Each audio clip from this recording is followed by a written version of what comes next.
Ժողովրդյան, հենց որ միանում եք, սկսեք տարածել լավ, որովհետև Հայաստանում ընտրությունների օրերը մոտենում են եւ ոնց որ տեսնում եք քաոս է առաջանում օրեցօր, այսինքն քաոս առաջացնողները անընդհատ աշխատում են, որպեսզի այդ քաոսը առաջացնեն, ավելի լարեն ժողովրդին, սրեն ժողովրդին եւ այլն բնականաբար բոլորդ գիտեք, տեղյակ եք, թե ինչի համար են այդ ամեն ինչը անում, որովհետև իրանց համար սա ըստ երևույթին վերջի շահն է։ Բայց ես ուզում եմ մի պարզ բան մենք բոլորս հասկանանք։ Շատ կարևոր է, որ այս մի բանը մենք բոլորս գիտակցենք եւ մոտենանք այդ ուղղությամբ։ Ուրեմն Հայաստանում գոյություն ունի նախահեղափոխական ժամանակահատված եւ գոյություն ունի հետհեղափոխական ժամանակահատված։ Գաղտնիք չբացեցի, չէ՞, դա հասարակ պարզ բան է։ Մենք պետքա գիտակցենք, որ հետհեղափոխական ժամանակահատվածի տերը եւ դրա բոլոր իդեալների, գաղափարների իրականացման տերը ժողովուրդն է։ Եվ չպետքա որևէ կերպ մտածենք, որ անձի պաշտպանմունքով զբաղվելը, մի անձի պաշտպանելը, մի անձին միայն կողմնակից լինելը եւ այդ մի անձի վրա բոլոր մեղքը բարթելը, այդ մի անձի վրա բոլոր հույսերը դնելը եւ այլն, դա կործանիչ քայլ է, որովհետեւ որևէ անգամ, որևէ քաղաքականության, որևէ պատմության, որևէ, չգիտեմ, ազգի պատմության մեջ, եթե մի հոգի դուրս է գալիս եւ ասում է ինքը կլուծի բոլոր ազգային խնդիրները, ինքը մեխանիկորեն դառնում է ազգի թշնամի։ Իսկ երբ ազգային խնդիրներին տրվում են ազգային լուծումներ, այսինքն ազգովի են լուծումները տրվում, ազգն է միանում, որ որևէ մի բան արվի։ Ուրեմն այդտեղ իրականություն, լուծումներ, իրական փրկություն, փրկության ճանապարհ եւ այլն կարելի է տեսնել։ Բայց այդ դուք պետք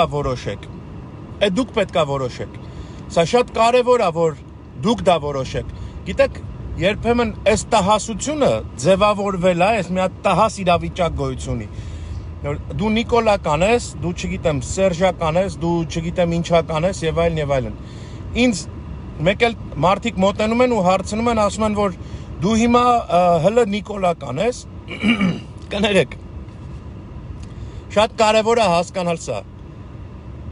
Բարեկամներ, ես ժողովրդավարական եմ, այսինքն Նիկոլական ասել ինչ է նշանակում։ Եթե Նիկոլ Փաշինյանն էր այն մարդը, որի շուրջ ժողովուրդը համախմբվեց եւ նախահեղափոխական Հայաստանից, որը որ ստրկատիրական հասարակարգի էր նման, համակարգի էր նման, ազատագրեց այդ ժողովրդին, այդ պահին բոլորս համախմբվեցինք այդ մարդու շուրջ, համախմբվեցինք իրար հետ ամբողջովին որպես ժողովուրդ, որպես հասարակություն, որպես ազգ, որպեսզի իրականություն դառնա այդ իդեալը, այդ նպատակը, որ հնարավոր է ազատվել, ազատագրվել այդ օլիգարխիկ թալանչիների եւ այլնների համակարգից։ Եվ դրա համար հեղափոխությունը ունեցավ դրական արդյունք, այսինքն իրականացավ, կարողացանք ազատվել այդ մարդկանցից, բայց հետո սկսեցին պիտակավորվել, չէ՞, պիտակներ ամենատարբեր տեսակ, հիմա ասում են դու դեռ ժողովուրդ, ինձ հետաքրքիր չի վաղը մյուսօր ուզում եմ Նիկոլը լինի, ես գաղափարներս կյանքում չեմ փոխում, այ տեսեք, հիմա որոշ մարդկանց մոտ առաջանում են այս տպավորություն, որ նայում են, ասում են, գիտես, այս ինչ մարդը, կամ այս ինչ մարդիկ, լրագրողներ, կամ ինչեր, Սփյուռքի մասին եմ խոսում, հա, այստեղ Լոս Անջելեսի մասին, ես Հայաստանին այդ աստիճան չեմ տիրապետում, թեև հետևում եմ ամեն ինչին, բայց այդ աստիճան չեմ տիրապետում, որպեսզի լուրջ կարծիք հայտնեմ։ Ես իմ ապրած գոտու մասին կարող եմ այդ ամենալուրջ կարծիքը հայտնել։ Մարդիկ, ովքեր որ վեր կացան, գոռացին, գնացին եւ այլն, նույնիսկ որոշ մարդկանց անարգելով եւ այլն, այսինքն ցույց տալով, որ իրանք այնքան բան են, որ այն ազգի մեջ հին պատմություն ունեցող համայնք պահած մարդկանց էլ անարգեցին, գիտեք այդ պատմությունները, որտեվ իրանք տենց ինչ որ հատուկ են ազգայնական բանն էին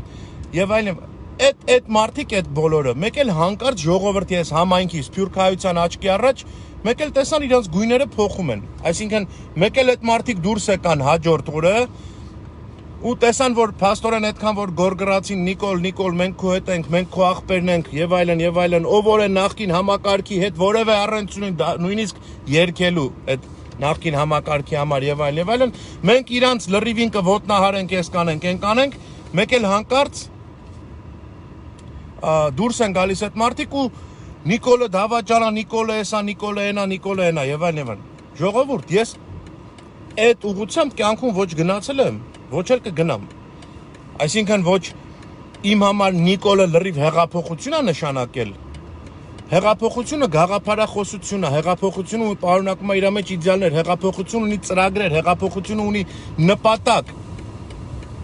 Ժողովրդածին մի բան է։ Եվ ես երբեք չեմ գնացել այդ մար, ոչ էլ հիմա այսօր հետ եմ դարձել, ասում դու դավաճան ես, դու ես։ Այդ տեսակ բան գոյություն չունի։ Եթե այսօր ժողովուրդ դուք պետքա գնաք ընտրության եւ դուք պետքա չընտրեք Նիկոլ Փաշինյանին, հալալա ձեզ, բայց դուք ընտրեք։ Դուք դա մի արեք որպես վաճառված ձայն, որպես ստրկացած ժողովրդի կեցվածք, հասկանում եք, ստրուկի ձայնով մի բան արեք, մարմնավաճառի ձայն մի տվեք, ստրուկի եւ մարմնավաճառի ձայն մի տվեք, որևէ ղեկավարի համար, որևէ ղեկավարի։ Դուք դա գնացեք արեք, որովհետեւ դուք հավատում եք, որ դա է ձեր փրկությունը։ Դուք ի վերջո ապրում եք այդտեղ, դուք լավատեղյակ եք, ձեզ որն է պետք, ինչպես է պետք, եւ ունեք տրամաբանություն, եւ ունեք հիշողություն, եւ ունեք անցյալի հիշողություն։ Ձեր ընտրությունը գնացեք կատարեք այդ ամեն ինչի հիման վրա։ Այդ ամեն ինչը լավ գիտակցելով։ Ոչ կուսակցական շահեր, ոչ այս շահեր, ոչ այն շահեր, ժողովուրդ, եթե դուք որևէ շահերից ավելի բարձր չեք դասում հայրենիքի գոյատևման, հայրենիքի բարգավաճման, հայրենիքի հզորացման, հայրենիքի ազատագրման հարցը, ուրեմն դուք նորմալ մարդ չեք։ Ուրեմն հենց այս պահին անջատեք ինձ, էլ մի լսեք, եկեք իրարից չնեղանանք, իրար հետ ընդհանրապես ոչ մի կապ չունենանք։ Բայց եթե դուք այդ իդեալները ձեր մեջ պահում եք, դա ձեր հիմնական կյանքի նպատակը, որ իրականում ազատագրում բառը ինչքան գեղեցիկ բառ է, որ դրան կարողանանք մենք օրից մի օր հասնենք, որ օրից մի օր մենք մեր համախմբումով ոչ թե միայն ուղակի գոռանք ու տենց պայքար մինչև վերջեր ասենք, այլ իրականության մեջ համախմբված կերպով զարգացնենք մեր այն բարձր տեխնոլոգիաները, որը որ կարող է օրից մի օր մեզ այդ ազատագրման թեև թվով քիչ ենք եւ այլն, բայց ուժով ու խելքով կարողանանք գրավենք մի բան, հետ վերցնենք ինչը որ մերն է։ Բայց այսօր մարմնավաճառի եւ ստրուկի ձայն չգնաք տակ ոչ մեկին։ Գիտեք, պետքա մի քիչ խորը դատեք։ Նույնիսկ, եթե մեկը այսօր մի ղեկավարի անուն է տալիս, ասում է, ես իր համար եմ գնալու, իր համար եմ պայքարում եւ այլն։ Ժողովուրդ, մի հատ մեր պատմությանը եկեք նայեք, էլի, հա։ Մի հատ եկեք մեր ընդհանուր պատմությանը նայեք։ Մենք 107 տարիա ունենք ցեղասպանության խնդիր։ Չէ՞։ Զոհ ենք դարձել ցեղասպանության, կորցրել ենք հայրենիք, կորցրել ենք 1.5 միլիոնից ավել մարդ եւ այլն։ Եվ այդ 107 տարիների ընթացքում, այսինքն դա երկար ժամանակահատված է, ինչքան մարդիկ են եղել, որ կոչվել են ղեկավարներ, ինչքան մարդիկ են եղել, որ կոչվել են զինվորական ղեկավարներ, զորավարներ եւ այլն։ Այս տարիների ընթացքում քանի ղեկավարություն, քանի կառավարություններ են փոխվել սովետական ժամանակներում եւ այլն։ Այս մարդիկ ով էլ որ այսօր պաշտոնի է, ով էլ որ վաղը գալու է պաշտոնի, այդ մարդիկ էլ են ժամանակավոր։ Գիտեք ինչն է, որ մեր մեջ պիտի փոխված լիներ, որ չի փոխվել, որ այդ 107 տարիների ընթացքում մեր մեջ պիտի ծնված լիներ հայրենապաշտության զգացողությունը, եւ ինչ եմ ասում հայրենապաշտություն, որտեղ մենք մենակ այդ ենք հավատում, որ եթե պաշտանմունքի պես մի բան է, ուրեմն այդ ժամանակ մենք կնվիրվենք։ Նույնիսկ եթե մեզ գան մորթեն, նույնիսկ եթե մեզ գան այրեն, մենք նորից կվերցնենք այդ Սուրբ Գիրքը մեր ձեռը, որտեղ դա պաշտամունք է, ու հույս կտանք, որ այդ թուրքը որ գա մեզ չի կարա վնասի, որտեղ այդ Սուրբ Գիրքը մեր ձեռում է։ Ու տենց կվառեն մեր եկեղեցով, ամեն ինչով, մեզ էլ հետը, մեր երեխեքին էլ հետը ու կթողեն Տերզորի անապատներում։ Այսինքն այդ պաշտամունքը մեր մոտ շատ զորեղ բառ է։ Այդ դրա համար մենք հային պետքա պաշտամունքի պես նայ։ Եթե հայը հային պաշտամունքի պես նայեր այս 107 տարիների ընթացքում ցեղասպանությունից ամիջապես հետո, կնշանակեր, որ այդ բոլոր հայ գիտնականներին, բոլոր հայ ընխելացի մարդկանց, ովքեր որ այդքան փաթենտներ են, այդքան գիտություններ եւ այլն են տվել, դրանց մենք կպահենք, դրանց մենք կվճարենք, բոլորս մեր բերանից կտրելով կհավաքենք, կունենայինք հսկայական կապիտալ այդ մարդկանց պահելու։ Իսկ եթե այդ մարդկանց պահենք, կնշանակեր, որ այն նույն թշնամիները, որ մեր վրա ուշադրություն չդարձրեցին, ընդհակառակը մեզ վնասեցին, քարկոծեցին, դրանք չէին ունենա այդ գիտությունները, որտեղ մեծամասամբ այդ բոլոր գիտությունները նորից եկել են ամենատարբեր հայկական օղակներից, որտեղ այդ հայկական օղակներին մենք գրագետ մարդկանց չենք պաշտել, գրագետ մարդկանց չենք սիրել։ Երևանում, երբ որ ես մեծանում եմ, մեկը որ հաստակնոցներով երեխա էր ելնում, գալիս էր սաղորը գիրքը ձեռը եւ այլն, այդ երեխուն ասում էին դոձիկ։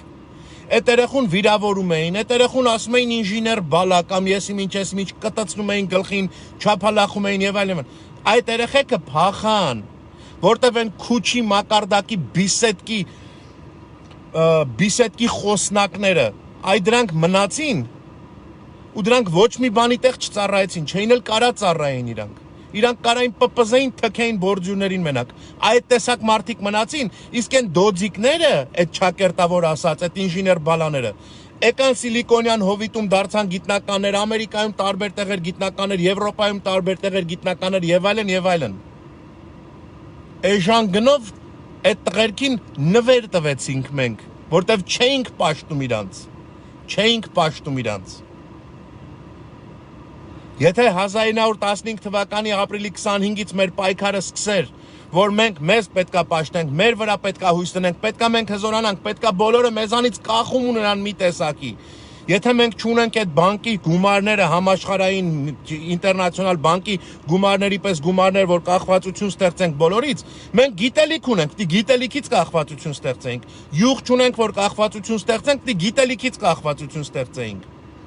Բայց ինչ գիտելիք Լարեցինք այդ երեխեքին։ Հիմա ժամանակն է, որ մենք հասկանանք, որ այդ տհասությունով, այդ քթի տակը մենակ տենալով, 2 կոպեկի համար վազելով գնալով, մենք կորցնելու ենք ամեն ինչ, իսպառ ենք կորցնելու ամեն ինչ, ոչ մի բան չենք ունենալու։ Եթե այս անգամ էլ դուք ձեր սեփական կամքով, ձեր սեփական հայանպաստ որոշումներով չկարողանաք ձևավորել պետականություն, այլ լինեք վաճառված, ուրեմն վերջացած ամեն ինչ, ժողովուրդ, էլ ոչ նայեք, ոչ էլ տեսեք, ուղղակի ձեր տուրիստական այցելությունների եւ այլնի ցանկում նաեւ ավելացրեք որպես Հայաստան, ասեք դա էլ մի տեղ է, ինչ կկոչվի ապագային Աստված գիտի, բայց դա էլ մի հետաքրքիր տեղ է, սիրուն բնություն, կարելի է գնալ այդտեղ էլ պտտել, բայց չի լինի էլ Հայաստան, գնացեք հետ. Ես իմ ասածը, գիտեք ինչ, սիրտս արյունելով եմ էտի ասում, բայց գնացեք մեր պատմությանը մի հատ նայեք։ Տիգրան Մեծյան Հայաստանի քարտեզը, չափերը ու հիմակվա Հայաստանի քարտեզը։ Այս իրավիճակները, այս ծախվելու, դավաճանելու եւ այլն իրավիճակները, այդ 2000-ամյակների ընթացքում անընդհատ կրկնվել են։ Անընդհատ։ Դե այն ժամանակ Facebook, սենց ինտերնետով միանալ կապնվել չի եղել, բայց մարդիկ գնացել մեկը մեկին համուզել են, արա լավ սենց բաներ մի արեք ես կոմենկոմ, նրանք դրա դիմաց շողոքորթելով եւ այլն պտտվել են հետևից դաշույնով խփել են թիկունքին, սպանել են ու գնացել են առաջ, որտեվ մեկը իրան մի բան է խոստացած եղել, խոստացել, տարել հետո իրան էլ են մաքրել։ Վերջում որ զգացել է ուշ եղել այդ մավան այդ վերջին ակնթարթից առաջ, որ իր դավաճանությունը իրան էլ սպանեց, այդ արդեն ուշ է եղել։ Այսօր այդ ձայն գնացող վաճառող մարմնավաճառի եւ ստրուկի ձայն տվողները ձեր մավան վերջի վարքյանին, կյանքի վերջի վարքյանին կզգաք, որ շատ մեծ սխալ եք արել, դուք ինքներդ ձեզ եք կործանել, բայց ուշ կլինի։ Դրա համար անունները ինձ կարևոր չեն։ Անվանապաշտությունը հիմարություն է։ Կարող եք դուք անվանասեր լինել, կարող եք անվանապաշտ էլի եղեք, բայց գիտեք ում պաշտեք։ Պարուր Սևակին, Հովանես Շիրազին, Համո Սահյանին, այդ մարդկանց այն մարդիկ, ովքեր որ եկել են արվեստ են տվել, որ իրանց գործերը անմահ են։ Տեսեք, դուք կարող է 500 տարի հետ գնաք, ինչ որ մի հատ բանաստեղծի, ինչ որ մեկի անունը անընդհատ այտենց կմնա։ Պետրոս Դուրյանը ընդամենը 21 տարի է ապրել։ Իր անունը կմնա լմի 100 տարի էլ կխոսան, 200 տարի էլ կխոսան իր մասին։ Բայց հələ կարակ մեկը հիշեք լրիվ այդ տարիների Պետրոս Դուրյանի ժամանակով է եղել, ղեկավարով է եղել, ումա պետքով է եղել։ Այ իրանց արած գործը կարող է մնայուն եղած լինի։ Որովհետև հայրենաշինությամբ, պետականաշինությամբ զբաղված են եղել, ինչ որ մի բան փոխել են, ինչ որ մի բան արել են, եւ դա մնացել է այդ պետության համար որպես հիմնավոր հարստություն։ Հետաքրքիր է, այս վերջի 30 տարվաների գործը ոնց է մնալու։ Հիմնավոր ընդերքից ծախել են ու հետո դե այդ թող իրանք մտածեն իրանք խեղճի առաջ իրանք ոնց են, եւ հետո էլ ժողովուրդը թող ձևավորի այն կառավարությունը, որ հիմա գիտեք, չէ, օղակներով լրիվ իրարից կախված են։ Ժողովուրդ գաղտնիք չկա դրա մեջ, հա։ Ոնց կարար դատական համակարգ եւ այլն։ Ժողովուրդ ստեղ Լոս Անջելեսում մարդը, ես իմ մասնագիտության մասին եմ ասում ձեզ, մարդը կոնկրետ ստույգ, հայերեն ինչ անուշ բառ է, այդ կոնկրետ բառից զզվում եմ, բայց մեկ-մեկ ինքնըստինքյան գալիս է։ Ստույգ տուժվել է, կորցրել է իր ընտանիքին թողնելու, պանդխտության մեջ իր ընտանիքին թողնելու ապահովագրական հսկայական մի հատ գումար ստի պատճառով, որտեղ մեկը իրան խաբել է, մի ախմախ մի բան ա տվել եւ այլն, կորցրել է իր այդ կապիտալը։ Հետո ինքը ասում է, բալավ հիմա ես ինչ անեմ։ Ասում եմ, որ քեզ օրենքով կպաշտպանեն, որովհետեւ կեղծիք է քեզ ներկայացվել, այսինքն պայմանագիրը կեղծ հիմքերի վրա արվել։ Գնա դիմի, փաստաբան տես եւ այլն եւ մարդը, բայց չէ, մենք հո այդ մարդը չենք։ Ախր գնամ փաստաբան, լավ, ինձ ինչի ես եկել ասում։ Ուզում ես ինձ մատնացույցանով, ասես ինքը սենց ասեց, հելնեմ գնամ խոսքի օրինակ այդ մարդուն բռնեմ, կապեմ, բան սենց թևեր, մեվերը ոլորեմ, բանանեմ, ասեմ պետք է բերես այս մարդու փողերը լրիվ տաս, դրա համար ես եկել ինձ ասում։ Չէ, որտեվ օղակները, որտեվ իմ ծանոթիս ծանոթն է, Վարշավիրիս քրոջ թոռն է, կամ ես իմ ով է, այս վիճակով իրար հետ կապված չեն անում, հետո այդ մարդուն ասում ես լսի, սխալ ես անում։ Այդ մարդուն, որ դուք չասեք, որ իր արածը սխալ է, որ ինքը չհասկանա, որ ինքը կարա վաղը մյուսօր դատվի դրա համար, կարա էս լինի, այդ մարդը շարունակելու է դա անել։ Ինչի եք մտածում, որ ինձ չկծող օձը հայել թող ապրի։ Դեմը առեք, արա, քեզ չկծեց, հորոխբորը տա կծել, կամ քեզ արդեն կծել է, սաղ ես մնացել, հետո երեխեքի տա կծելու, հետո մույսին է, ժողովուրդ, այս վիճակն է, այդ նույն մենթալիտետն է, այդ նույն մտածելակերպն է, այդ նույն հոգեվիճակներն են ապրում Հայաստանում էլ հայերը, Ամերիկայում էլ հայերը ամենտեղ էլ։ Այդ նույն ձև են մտածում։ Դրա համար այդ դատական համակարգը չի կարող շտկվել, որտեղ բոլորը ինչ որ բաներ, առավել եւս, որ այդ մարդիկ հույս ունեն, որ եթե լինի ամբողջովին ժողովրդավարական պետություն, որտեղից է կաշառքը գալու։ Եթե այդ մարդիկ վարժվել են, սնվել են, իրանց սնունդի տեսակը եղել է այդ կաշառքը հիմնական, որտեղ այդ աշխատավարձերի սիստեմները այդ ձև չեն եղել։ Եվ այլ պատճառներ։ Եվ հիմա հանկարծ այդ մարդը հույս չի տեսնում ժողովրդավարության մեջ էդի լրիվ կորումը, օլիգարխիկ համակարգը եթե վերանա, կոռուպցիոն համակարգերը, մեխանիզմները որ վերանան, իր գործը վերանում է ինքնըստինքյան։ Ինքը պետքա հույսեր փայփայելով, որևէ վերին օղակներից կախված մնալով, այդ խնամի ծանոթ բարեկամի հոգեբանության մեջ անի իր կեղտոտ գործը, որ հանկարծ այդ ժողովրդավարական համակարգը հաղթանակ չգրանցի։ Պարզ բան, ոչ մի գաղտնիք, ոչ մի բան չկա դրա մեջ։ Բայց ով ինչ խոսա, ես, մյուսը, ինձանից շատ ավելի խելացի ու ճարտար մարդիկ, ինչքան էլ որ խոսեն, ժողովուրդ, ձեր որոշումն է, բայց ձեր ձայնը տվեք։ Մի տվեք ձեր գրիչով, մարմնավաճառի, եւ ստրուկի ձայն։ Վար հիշողություններով ձեր, ինչից որ խուսափել եք, ինչը որ չեք ուզել, ինչը որ հայեկել արել են ձեզ, բայց դուք ասել եք արդեն զզվել ենք, զզվում ենք, այդ ամեն ինչը գիտակցելով ձեր որոշումները կայացրեք։ Գնացեք մի մարդու պես ընտրության եւ ձեր որոշումները ճիշտ կայացրեք։ Թող ձևավորվեն ազգայնական մտածելակերպով զինված ուժեր ազգային ժողովում, թող լինի կայուն եւ նորմալ ընդդիմություն, անընդհատ չասեք, որ էս կախվածա էս ինչիկի թելերից, որտեվ, չգիտեմ, այն ինչիկի գրպանում է ապրում, եկել է հիմա ստեղա, բայց ամեն դեպքում նրանց է ենթարկվում։ Հասկանում եք, թող այդ վիճակները չլինեն։ Դուք գիտեք ոնց կընտրեք եւ ում կընտրեք դրա համար։ Իմ ասելով չի։ Շնորհակալ եմ բոլորիցդ, մինչ նոր հանդիպում, ստեսություն ձեզ։